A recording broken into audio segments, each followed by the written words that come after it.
l'Afrique francophone par le biais du franc CFA. Le franc CFA dont il dénonce en fait comme une sorte de nazisme monétaire carrément. Il y va de façon très forte, une sorte de dépendance, de politique de dépendance de l'Afrique sous la férule de la Banque de France et du Trésor français.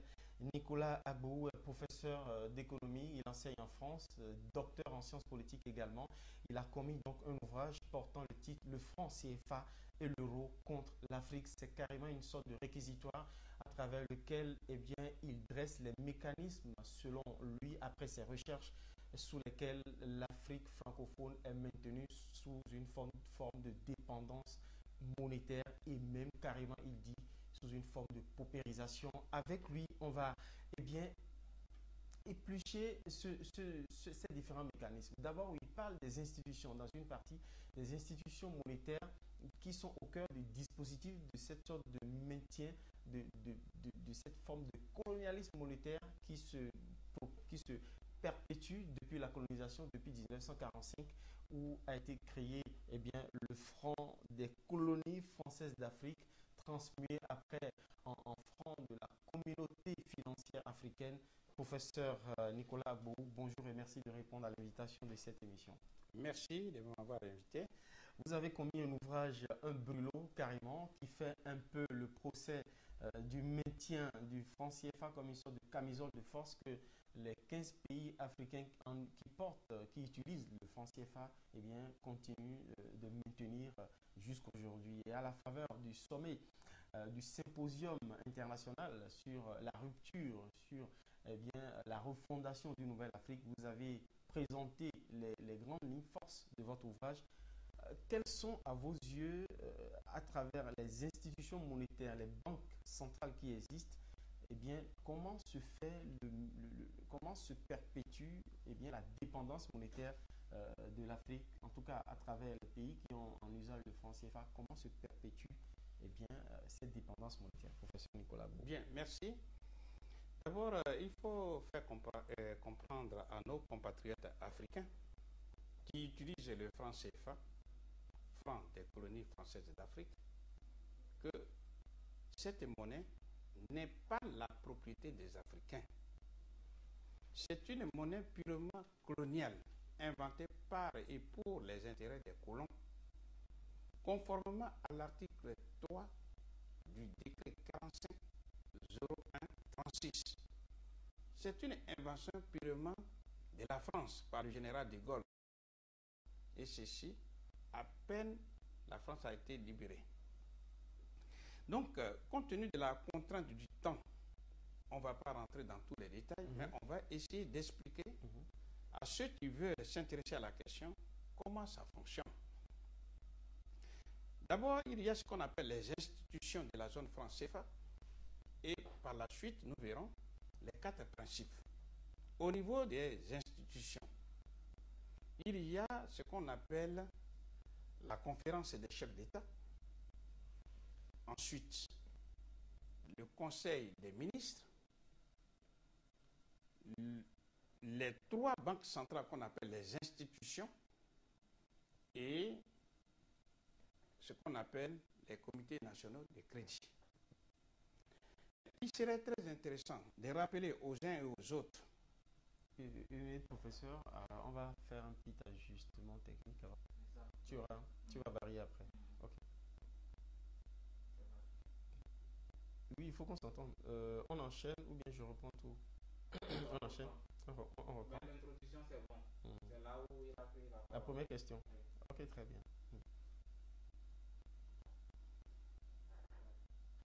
Donc, professeur, comment fonctionne? Vous avez présenté, fait vos recherches et présenté les résultats de ce que vous considérez comme une sorte d'asservissement monétaire de l'Afrique francophone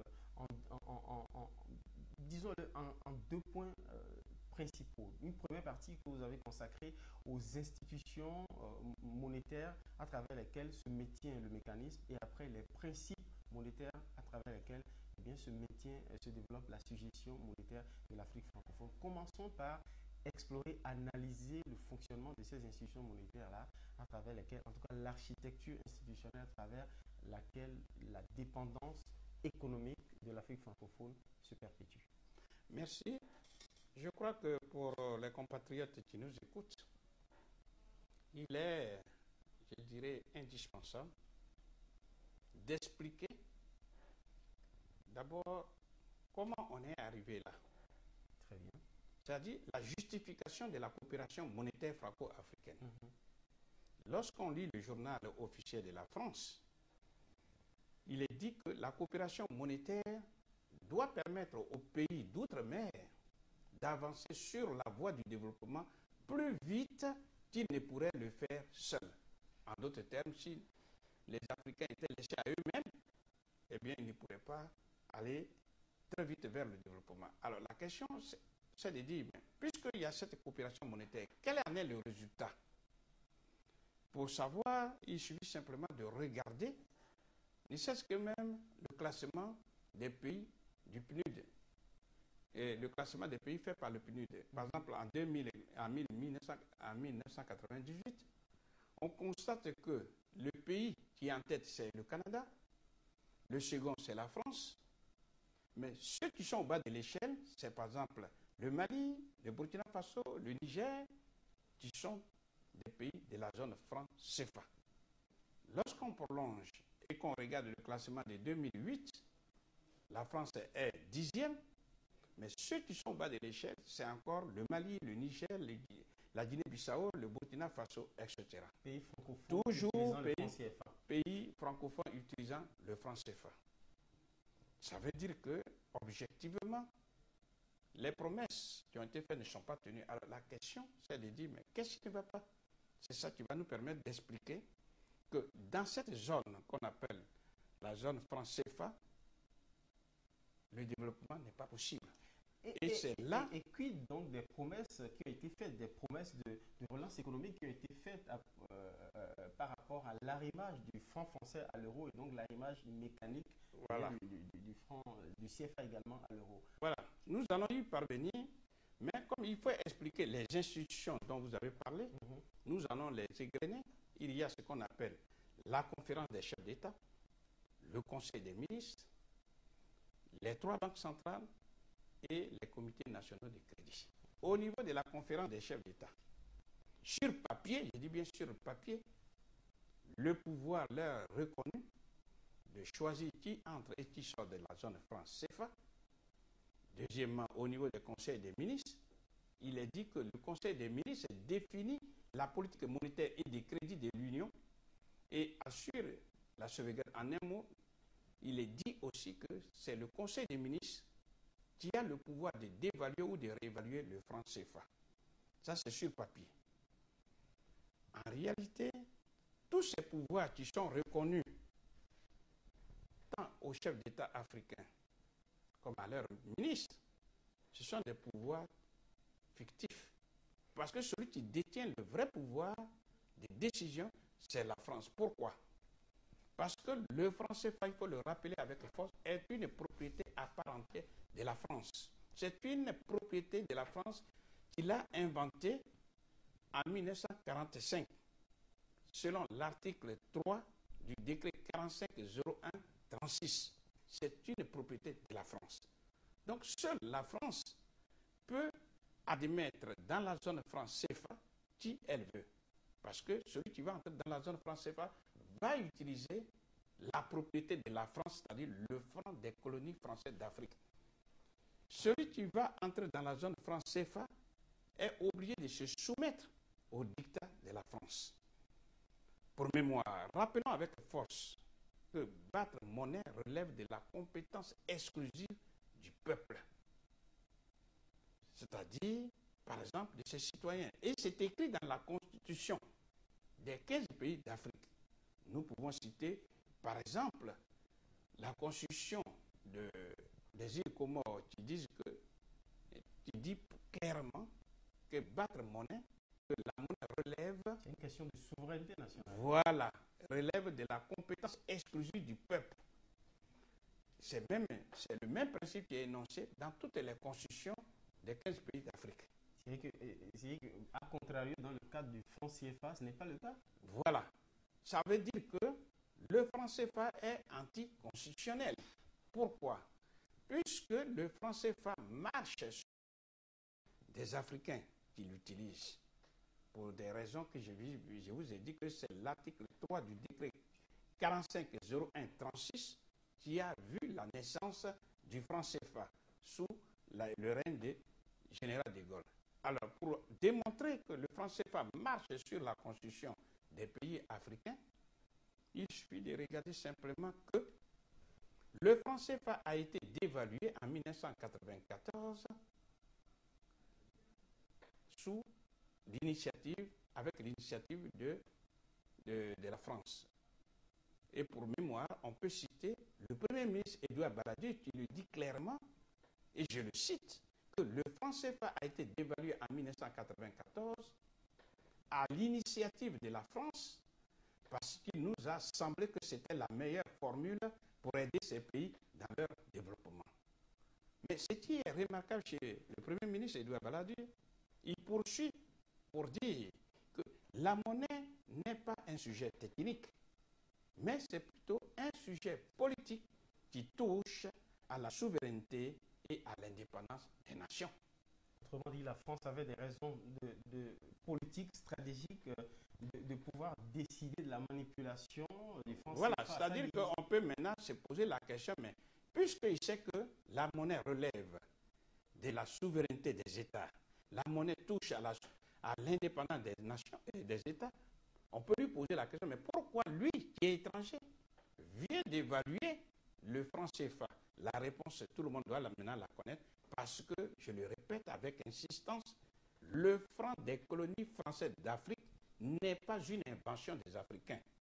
C'est une propriété à part entière de la France. Donc, si on part de votre postulat et reprenant le principe l'aveu fait par Edouard Balladur, à savoir qu'une monnaie est plus un instrument de souveraineté politique même que technique, un instrument technique, il est carrément à conclure qu'aujourd'hui, c'est carrément provocateur. L'Afrique, et considérant votre postulat, à savoir que le franc CFA n'est véritablement pas l'instrument monétaire des Africains francophones, la conclusion, elle est toute nette.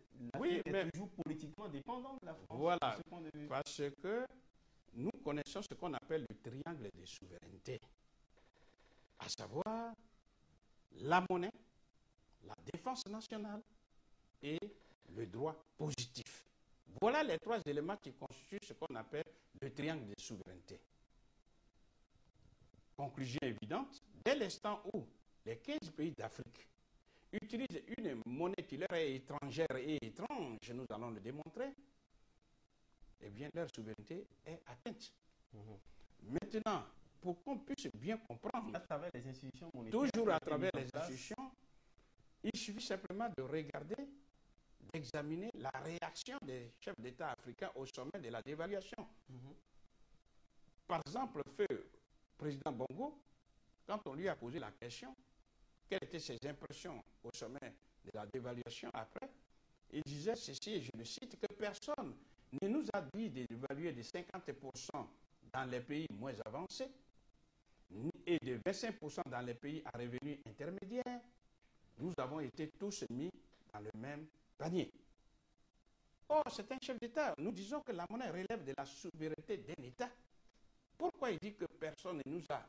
On l'a cité. Je citerai un autre, feu président Gnasségbé Eyadema, qui avait contesté, qui avait fait des mises en garde. Et il lui dit, et je le cite textuellement, que comme l'on dit, la force prime souvent le droit.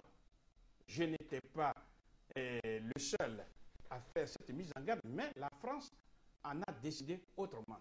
Les voix africaines n'ont pas compté pour grand-chose dans cette affaire. Ça veut dire en clair, c'est une soumission totale des Africains à la décision de la France, parce que, je le répète, et il faut que tous les Africains le sachent, parce que la monnaie qu'on appelle le franc CFA, le franc des colonies françaises d'Afrique, est une propriété à part entière de la France. Très bien. Vous expliquez qu'il y a un mécanisme à travers les différentes institutions monétaires, les banques centrales, coiffées par la Banque centrale de France et le Trésor public. Voilà, donc nous allons maintenant revenir. Organise cette sorte de dépendance monétaire. Voilà. Donc une fois on sait ça, après avoir passé en revue rapidement la conférence des chefs d'État, le Conseil des ministres, il faut maintenant parler des 3 banques centrales africaines. Les 3 banques centrales africaines sont la BCAO, Banque centrale des États de l'Afrique de l'Ouest, qui regroupe 8 pays de l'Afrique de l'UEMOA. Ensuite, il y a la BEAC, la Banque des États de l'Afrique centrale. Et enfin, la BCC, Banque centrale des Comores. 8 plus 6, ça fait 14. 14 plus 1, ça fait 15. Voilà les 15 pays africains qui se comprennent dans la dépendance et dans le colonialisme monétaire. Mais je vais plus loin pour dire, en fait, la France a eu inspiration de ce franc CFA du nazisme monétaire dont elle a été elle-même victime. Nous reviendrons un peu plus loin sur ce problème. Donc, nous disons ceci. Comment ça fonctionne, justement? Voilà.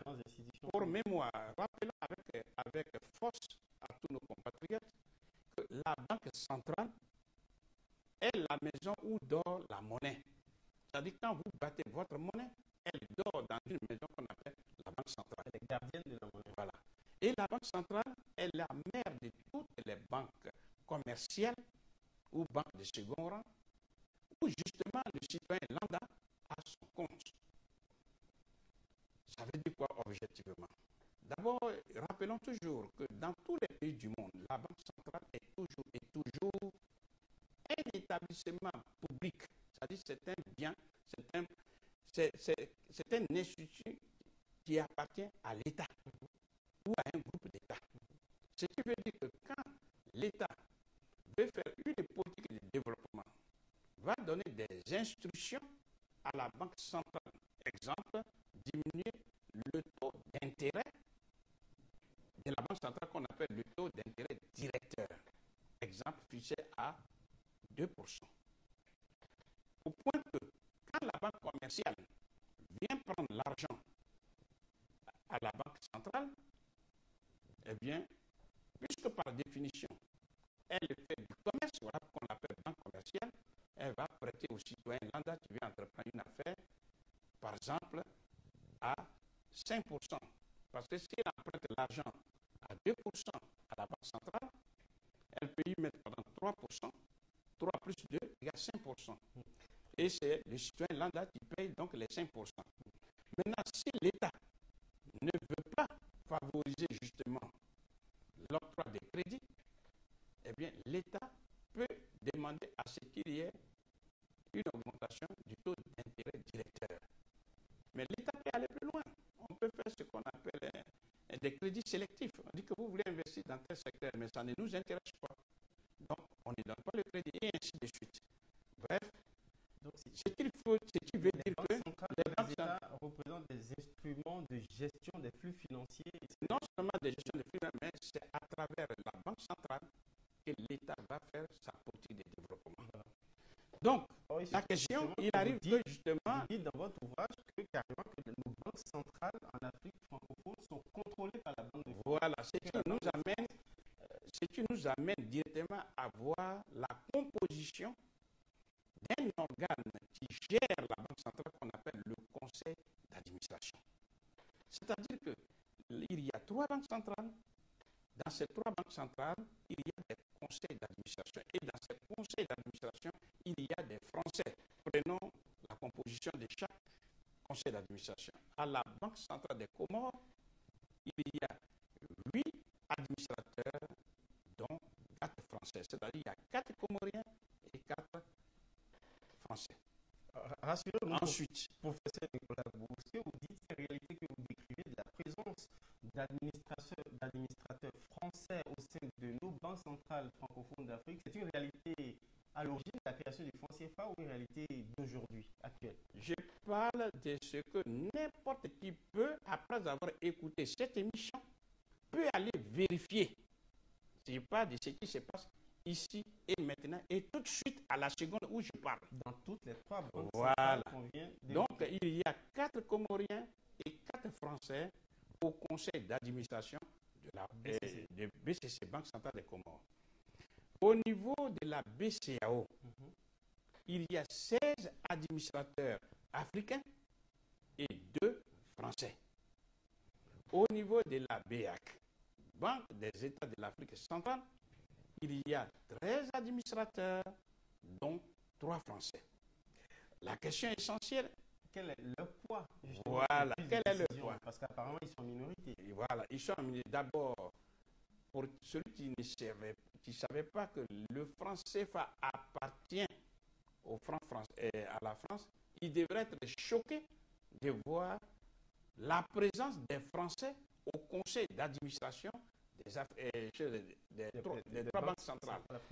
Maintenant, puisque nous sommes devant les faits, quel est le pouvoir de décision de ces Français? Eh bien, ces Français ont ce qu'on appelle le droit de veto. Mais le mot veto n'est plus écrit dans les textes officiels que nous pouvons vérifier, mais il y a des manières de faire. Prenons un exemple. Il est dit, par exemple, que au conseil d'administration de la BCA, de la BCC, donc Banque centrale des Comores, il est dit clairement que le CA, c'est-à-dire le conseil d'administration, délibère valablement lorsque au moins 6 de ses membres sont présents ou représentés. Les délibérations doivent être adoptées par 5 au moins des membres présents ou représentés. Ça veut dire quoi objectivement? Ça veut dire que quand le conseil d'administration des Comores se réunit, pour que cette réunion soit effective, il faut au minimum 6 membres. C'est-à-dire qu'il faut les 4 Comoriens et au moins 2 Français. Ça, c'est le premier point. Maintenant, donc ça veut dire que si l'ordre du jour ne les intéresse pas, eh bien les Français n'ont qu'à faire la politique de la chaise vide. Mais les autres ont décidé. Non, puisque c'est écrit dans les statuts, je ne fais que lire les statuts.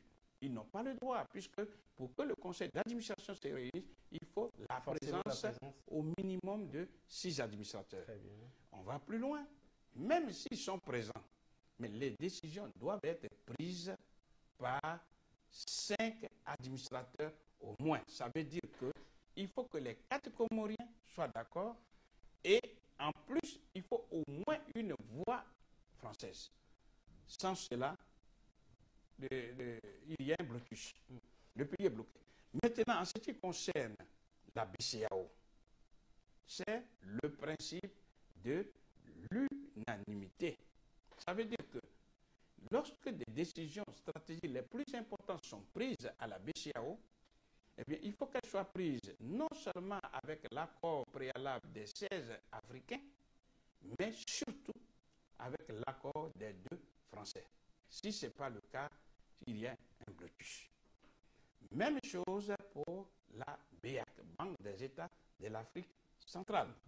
C'est toujours le principe de l'unanimité. Très bien. On va donc on comprend bien, on comprend parfaitement que... On voit donc le poids des Français dans les prises de décision au niveau, le poids dans le contrôle de nos banques centrales. Vous avez évoqué aussi un mécanisme institutionnel à travers lequel la dépendance monétaire des pays francophones en usage du franc CFA se développe. Ce sont les comités de crédit. Voilà, mais avant d'arriver sur les comités de crédit, il serait peut-être, très rapidement, il faut rappeler avec force le rôle de la Banque centrale, c'est-à-dire le conseil d'administration. Et quand on lit le texte, il est dit que le conseil d'administration détermine le montant global des concours susceptibles d'être accordés par la Banque centrale au financement de l'activité économique et du développement de chacun des États de l'Union.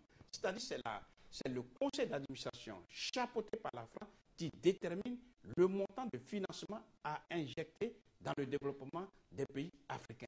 En d'autres termes, le niveau de développement socio-économique africain est imposé par la France à travers le conseil d'administration.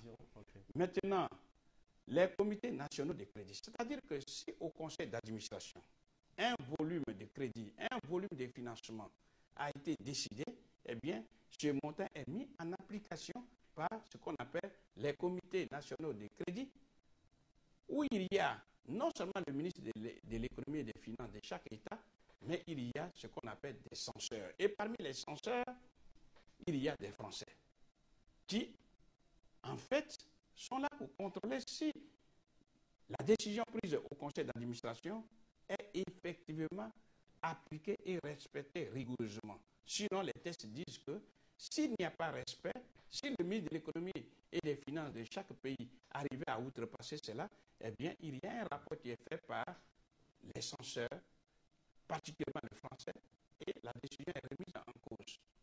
Donc, on voit bien que depuis la tête jusqu'à l'exécution, les Français sont présents. Et je dis, il ne faut pas être choqué par cela, parce que les Français protègent leurs biens, c'est-à-dire leur monnaie. Les Français protègent leurs biens, leur monnaie, mais plus encore, vous l'avez expliqué dans votre ouvrage, dont je rappelle le titre, Le franc CFA et l'euro contre l'Afrique. Vous avez expliqué au niveau des mécanismes de transfert et de manipulation du franc CFA dans nos opérations à l'international.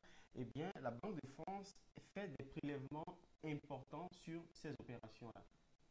Oui.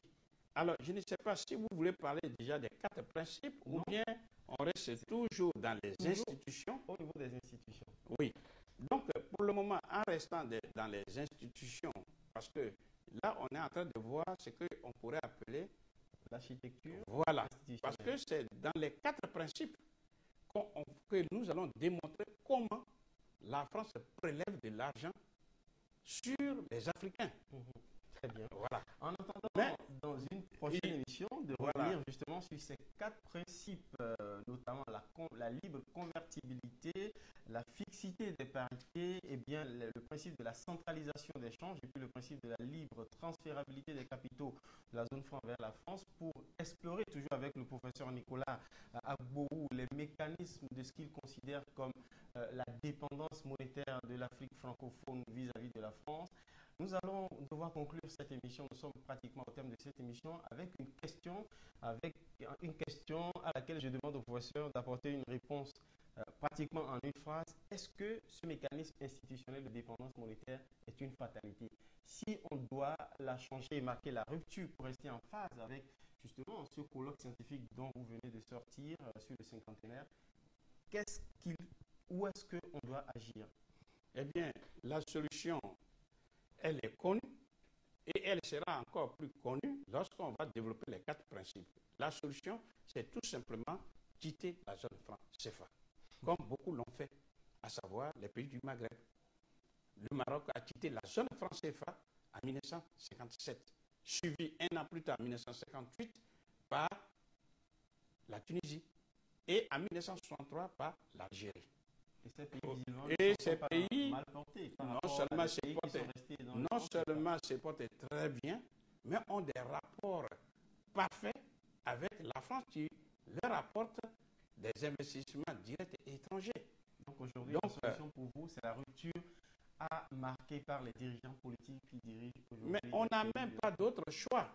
Ce choix s'impose aux Africains. Je ne dirais même pas aux chefs d'État africains, mais je dis aux Africains, pour une raison simple. Les chefs d'État africains sont dans un système où ils ont les mains liées. Donc il n'y a que les citoyens africains victimes de ce système qui peuvent s'élever comme un seul homme pour contester ce système.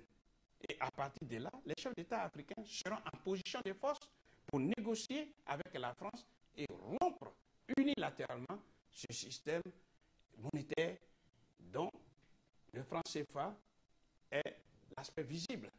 Donc nous en parlerons avec les 4 principes. Professeur Nicolas Agbourou, merci beaucoup. Je rappelle que vous êtes professeur d'économie, docteur en sciences politiques, vous enseignez en en France. Vous venez de commettre un ouvrage, donc plutôt un ouvrage qui a été, dont la première édition est intervenue en 1999, réédité en 2008, et vous venez de participer au sommet sur le cinquantenaire initié par la commission indépendante présidée par le professeur Albert Ouédia à Cotonou. Vous avez participé activement au colloque scientifique qui a été organisé dans ce cadre, et je présume que vos contributions ont dû émerger, n'est-ce pas, dans le grand rapport présenté à ce colloque, à la clôture de ce symposium international par mon aîné et éminent confrère Jérôme Carlos. En attendant de vous retrouver prochainement dans une autre émission pour aborder les autres mécanismes, les principes à travers lesquels le franc CFA maintient l'Afrique francophone sous la dépendance monétaire, je convie tous les fidèles téléspectateurs de cette émission à rechercher, à lire cet ouvrage que vous avez écrit, Le franc CFA et l'euro contre l'Afrique, une sorte de plaidoyer pour la souveraineté monétaire des pays d'Afrique francophone. À très bientôt et merci beaucoup d'être passé sur l'émission. Merci de m'avoir invité.